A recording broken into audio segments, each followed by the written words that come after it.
Hello friends, welcome back to ஷாய்ஸ் recipes. இன்றைக்கி நம்ம சேனலில் லஞ்ச் பாக்ஸ் ரெசிபி புளி சாதமும் லெமன் ரைஸும் இன்ஸ்டண்ட்டாக எப்படி செய்யலாம் அப்படிங்கிறத இப்போ வீடியோக்குள்ளே பார்க்கலாம். ஃபர்ஸ்ட்டு நம்ம பார்க்க போகிறது லெமன் ரைஸ். வாங்க எவ்வளோ டேஸ்ட்டாக செய்யலாம் அப்படிங்கிறத பார்க்கலாம். ஒரு பேனில் 2 டேபிள் ஸ்பூன் எண்ணெய் சேர்த்துக்கலாம். எண்ணெய் சூடானதுக்கு அப்புறமா 1 டீஸ்பூன் கடுகு, அது வெடித்ததுக்கப்புறமா 1 டீஸ்பூன் அளவு உளுந்து சேர்த்துக்கோங்க. அதுக்கப்புறம் 1 டேபிள் ஸ்பூன் கடலைப்பருப்பு வந்து நல்லா செவக்கட்டும். அதுக்கப்புறம் லெமன் ரைஸ்க்கு கொஞ்சமாக வந்து பெருங்காயத்தூள் சேர்த்துக்கலாம். நான் இன்றைக்கி வரமிளகாய் சேர்த்துக்கல, உங்களுக்கு தேவைப்பட்டால் வரமிளகாய் சேர்த்துக்கோங்க. நான் அதுக்கு பதிலாக பச்சை மிளகாய் சேர்த்துக்க போகிறேன். 3 பச்சை மிளகாவும் 2 கொத்து கருவேப்பிலை அதையும் சேர்த்து நல்லா மிக்ஸ் பண்ணி விட்டுக்கோங்க. அதுக்கப்புறமா நான் வந்து 2 சின்ன சைஸ் லெமன் எடுத்திருக்கேன். அதோட சீடு எடுத்துட்டு ஜூஸ் மட்டும் நான் இப்போ சேர்க்குறேன். அந்த லெமன் ஜூஸோட 1 ஸ்பூன் தண்ணி ஆட் பண்ணி அதோட சேர்த்துக்கலாம். அதுக்கப்புறமா ஒரு 1/2 டீஸ்பூன் அளவுக்கு மஞ்சள் தூள் சேர்த்துக்கோங்க.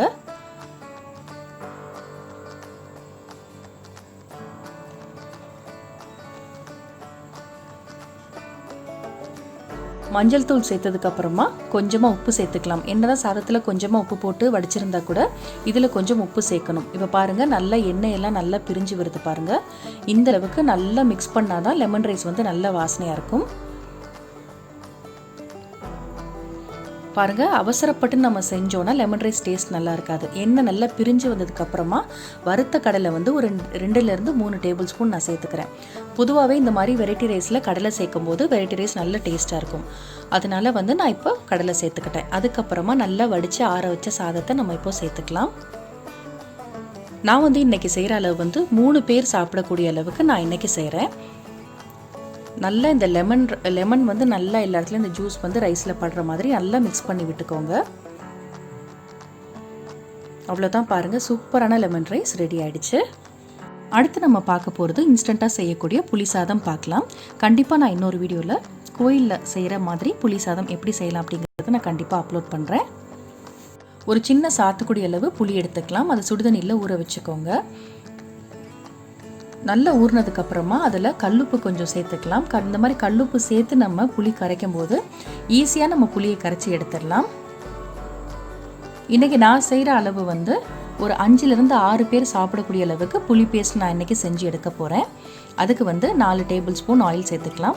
உங்களுக்கு விருப்பம் இருந்தால் நல்லெண்ணெய் கூட நீங்கள் இதில் கலந்து சேர்த்துக்கலாம். எண்ணெய் சூடாகட்டும்.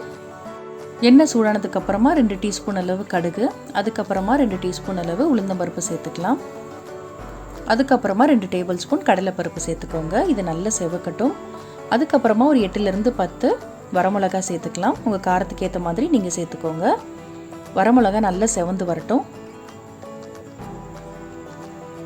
இந்த அளவுக்கு செவந்துருச்சு. இப்போ வந்து கொஞ்சமாக பெருங்காயத்தூள் ஆட் பண்ணிடலாம். பெருங்காயத்தூள் வந்து கொஞ்சம் ஜாஸ்தியாகவே சேர்த்துக்கோங்க. புளி சாதத்துக்கு வந்து நல்ல வாசனையாக இருக்கும். அதுக்கப்புறமா 3 கொத்து கருவேப்பிலை அதையும் சேர்த்துடலாம். சேர்த்துட்டு இப்போ நம்ம கரைச்சி வச்ச புளி அதையும் ஆட் பண்ணிடலாம். இப்போ வந்து 1 டீஸ்பூன் அளவு மஞ்சள் தூள் சேர்த்துக்கோங்க. மஞ்சள் தூள் சேர்க்கும் போது சாதம் நல்ல கலராக வரும். நல்லா மிக்ஸ் பண்ணி விட்டுக்கோங்க. இந்த தண்ணியாக இருக்குது பாருங்கள். இப்போ இந்த புளி கரைசல் இது வந்து நல்லா திக்காகிற வரைக்கும் நம்ம வெயிட் பண்ணணும். இப்போ மூடி போட்டுடலாம். உங்களுக்கு ஸ்டேஜ் பை ஸ்டேஜாக நான் உங்களுக்கு காட்டுறேன் எந்த அளவுக்கு திக்காக வரணும்னு. பாருங்கள், இந்தளவுக்கு கொதிச்சு வந்திருக்கு. இன்னும் திக்காகணும். பாருங்கள், இப்போ ஓரளவுக்கு திக்காக இருக்குது. இன்னும் ஒரு 1 நிமிஷத்தில் நல்லா கொதிச்சு நல்லா திக் பேஸ்ட் ஆயிரும். அப்போ நம்ம கேஸ் ஆஃப் பண்ணிவிட்டு சாதத்தில் கிளறிடலாம். பாருங்கள், இந்த அளவுக்கு திக்காகிடுச்சு. இப்போ நம்ம கேஸ் ஆஃப் பண்ணிடலாம். இப்போ நான் ஒரு 2 பேர் சாப்பிடக்கூடிய அளவுக்கு மட்டும் நான் எடுத்து மிக்ஸ் பண்ணி காட்டுறேன். மிச்சத்தை நான் ஃப்ரிட்ஜில் ஸ்டோர் பண்ணி வச்சுக்குவேன். வாரக்கணக்கில் இது அப்படியே ரொம்ப நல்லாயிருக்கும் டேஸ்ட்டு. பாருங்கள், இந்த அளவுக்கு நல்லா மிக்ஸ் பண்ணியிருக்கேன். அவ்வளோதான், சூப்பரான ஒரு டேஸ்ட்டில் புளி சாதம் நமக்கு ரெடி ஆகிடுச்சு. நான் இன்றைக்கி இந்த லெமன் ரைஸும் புளி சாதமும் வறுத்த தேங்காய் துவையல் ப்ளஸ் வந்து பேபி பொட்டேட்டோ ஃப்ரையோட நான் இன்றைக்கி செஞ்சுருக்கேன். நீங்களும் இதே மாதிரி ட்ரை பண்ணிவிட்டு உங்களோட ஃபீட்பேக் சொல்லுங்கள். தேங்க்யூ.